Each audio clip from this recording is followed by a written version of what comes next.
Welcome back to our channel. So today we're going to resume our Bikini Bottom Bounty series. This one is number 8, titled Hands Off. Let's check it out.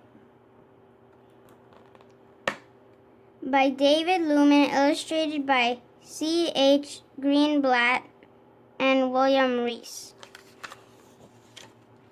SpongeBob was playing with his best friend Patrick. He slid down Patrick's rock, sprinted over to Squidward's house, and ran up the side. "Beat that!" yelled SpongeBob happily. "That's my fastest time yet." "Oh yeah," shouted Patrick. "I bet I can do it even slower. I mean faster." Squidward leaned out of his window. "Will you two be quiet?" he said, snarling. "I'm trying to practice my clarinet."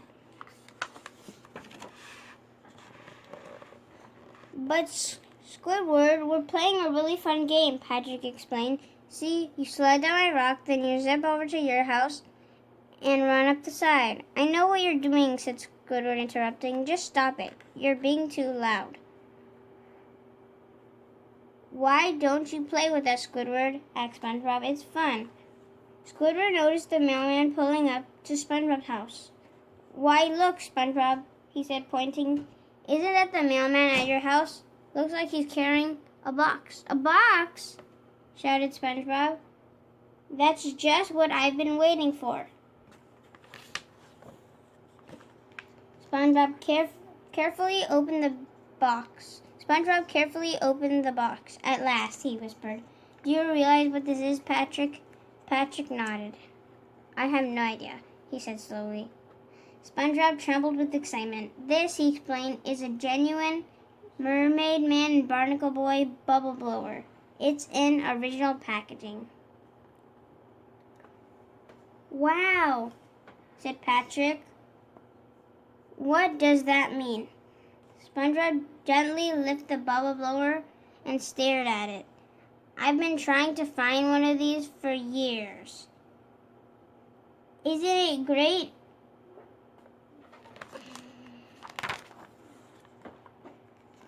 Patrick jumped up and down with excitement. "I love Mermaid Man and Barnacle Boy. Come on, SpongeBob, let's blow some bubbles. I bet they'll be the best bubbles in the whole world." SpongeBob looked shocked. "Blow some bubbles? But Patrick, we can't open this.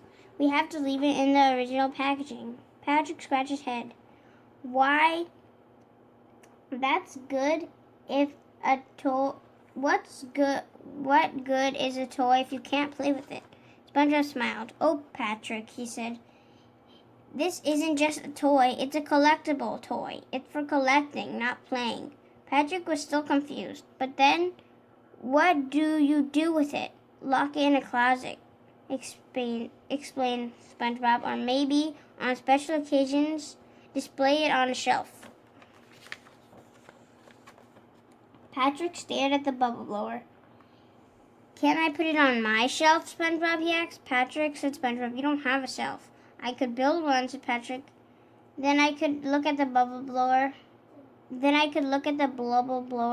Bubble blower," corrected SpongeBob. "As I fall asleep," continued Patrick. "Please," he pleaded, "just for one night. I'll be your best friend." "You already are my best friend," said SpongeBob. Then SpongeBob thought hard. He decided that best friends share all the things, even their favorite things. "All right, you can borrow the bubble blower for one night," he said. "Hooray!" yelled Patrick as he grabbed the package and ran off. SpongeBob shouted after him, "Remember, don't open it."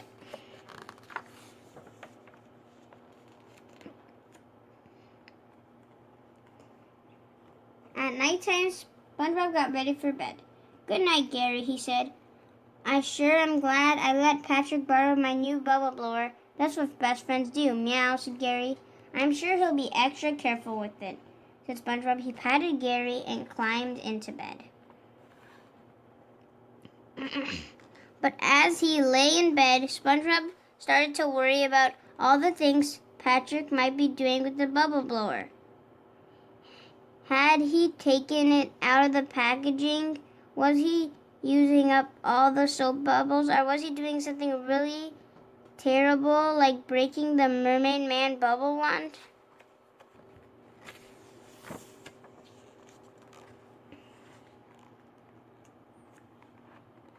SpongeBob couldn't take it anymore.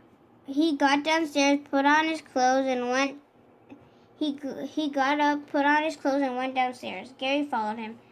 Sorry, Gary, SpongeBob said. I'm not taking you for a walk. I'm just going to sneak over to Patrick's house and make sure everything's okay with my new bubble blower. Gary frowned.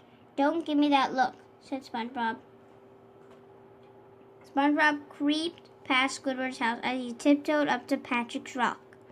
He thought about his precious bubble blower. Please be in the box. Please be in the box. Please be in the box, he thought aloud. SpongeBob entered Patrick's house as quietly as he could. Patrick was asleep and snoring loudly. SpongeBob spotted the bubble blower on Patrick's new shelf.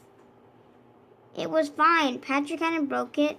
He hadn't even opened it. I should have trusted him, said SpongeBob.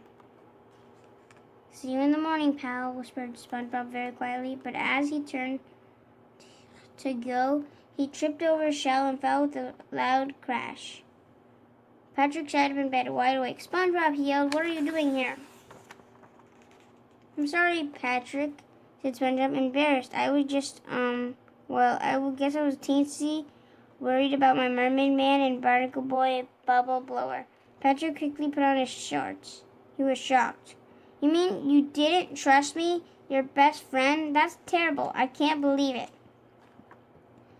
Patrick was so upset that he started waving his arms and jumping up and down. He started knocking things over, sending his things crashing to the ground. My own best friend, not trusting me, he yelled. I would never break anything of yours. What do you think I am, careless? Patrick, please, called SpongeBob. You're breaking all your stuff. Patrick stopped and looked around at all the things he'd broken. Gee, SpongeBob, I guess I am a little bit careless, he said. You were right to be worried.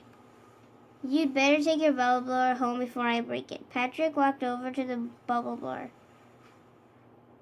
tripped and almost knocked it off the shelf. Do pick it up, he cried. I shouldn't even touch it. I'm just a big, clumsy oaf. SpongeBob picked up the bubble blower, and started to walk out of the house. But then he stopped and turned around. Come on, Patrick, he yelled. Follow me. Patrick quickly followed.